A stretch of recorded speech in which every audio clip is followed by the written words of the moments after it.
আসসালামু আলাইকুম। দেখছেন দর্শক 24-এর নিয়মিত আয়োজন দর্শক নজরে আজকের কাগজ। সাথে আছি আমি সিনথিয়া। আজ 10 জুন 2026। প্রতিদিনের মতো আজকেও আমরা সংবাদপত্রের প্রথম পাতা ঘেঁটে দেখব দেশের শীর্ষ পত্রিকাগুলোর প্রধান খবর। আজকের প্রধান আলোচনায় থাকছে বাজেটে পণ্যের দাম কমার সম্ভাবনা ও 21 বছর পর অজিবধের ঐতিহাসিক গল্প, কূটনৈতিক অস্বস্তিতে ভারত বাংলাদেশ বন্দি নিময় চুক্তি এবং মধ্যপ্রাচ্য সংঘাতের জেরে জ্বালানি ও শাড়ি ৪২,০০০ কোটি টাকার ভর্তুকির চাপ। শুরুতেই নজর দিই কালের কণ্ঠ পত্রিকার পাতায়। তাদের প্রধান শিরোনাম পণ্যের দাম কমার পাল্লাই ভারী, যেখানে এক নজরেই বাজেট 2026-27-এর খুঁটিনাটি তুলে ধরা হয়েছে।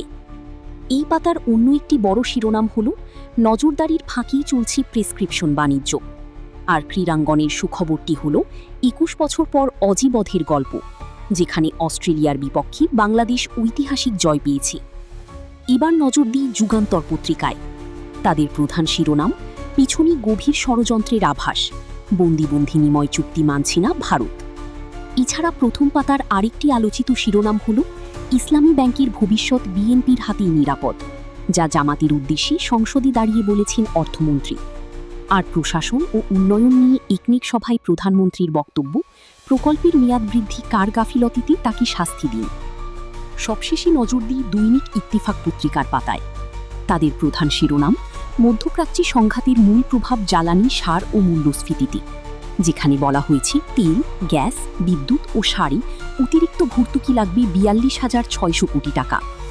একই সাথে প্রথম পাতায় রয়েছে রাজনীতি ও নিরাপত্তার তোলপাড় করা খবর।